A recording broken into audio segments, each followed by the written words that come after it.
Сәлем құрметті оқырманым. Бұл видеода сізде реніштен арылу техникасымен бөлісетін боламын. Кез келген адамның өмірінде біреуге деген, өзіне деген, бір нәрсеге деген реніші болады.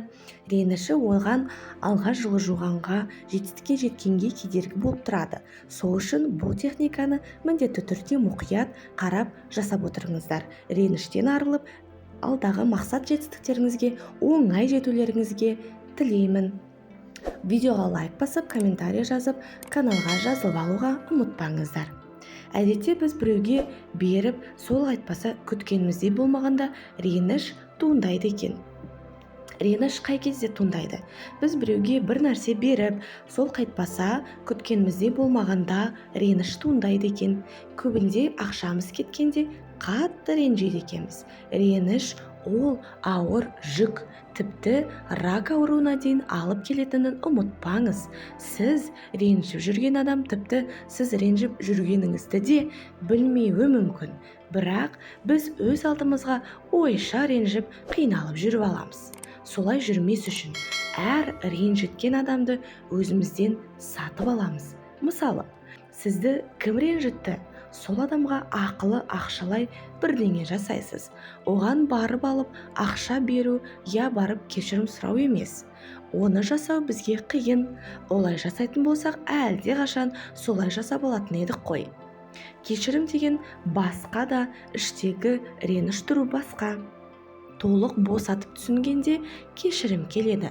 Іштегі реніш кетпегенше біз оны кешіре алмаймыз. Сондықтан біз миымызбен ойнаймыз. Сол өкпені өзімізден ақшамен сатып аламыз. Түсіну қиын. Мен былай түсіндіріп көрейін. Мысалы, енеңіз, абысыныңыз бір сөз айтты.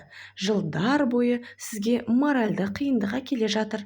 Сол адамды ойлап отырасыз да, сол адамдағы өкпені өзіңізден сатып аласыз. Ол үшін не істейміз? Мұқият тыңдап алыңыз. 1000-2000 теңгеге ағаш сатып алып отырғызасыз. Мектеп жаныма, үй жаныма қарайсыз. Отырғызып жатып, ішімдегі өкпе осымен кетсін деген оймен өзіңіздің ойыңыздан алып тастайсыз. Немесе көршіңіз кәрі жалғыз басты ана болса, сол кісіге тамақ апарып бересіз.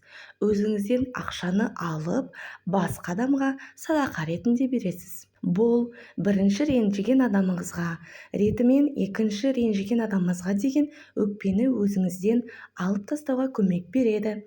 Егер тіпті ақшаңыз болмаса, физикалық күшіңізбен, мысалы, подъезд жуасыз, әйтеуір бір пайдалы іс жасайсыз. Жасайсыз да кестеге белгілеп отырасыз. Бұл не үшін қажет? Адам өзінен ақшасы кеткен кезде, өзінің уақыты, еңбек кеткен кезде адамның миы өте қатты шоққа түседі екен. Неге мен дегендей, тіпті садақаны да бере алмай жататыны, байығанда жасаймын деп кейінге қалдыратыны да осыдан.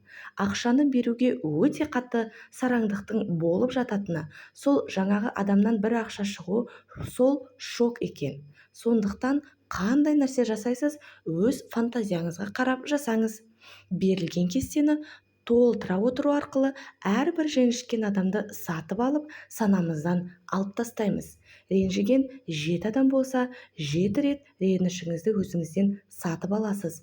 Осылайша келесі жолы ренжитіндей ситуацияда миыңыз стоп деп тоқтатып отыратын болады. Тағы бір қызмет жасап, төлеп жүрермін деп миыңыз шегінетін болады. Әрбір өкпе ренішке ақша төлеу керек боласыз. Ал төлемеудің жолы ренжімеу деп миыңыз жол көрсететін болады. Ал сәттілік тілеймін сіздерге, құрметті оқырманым.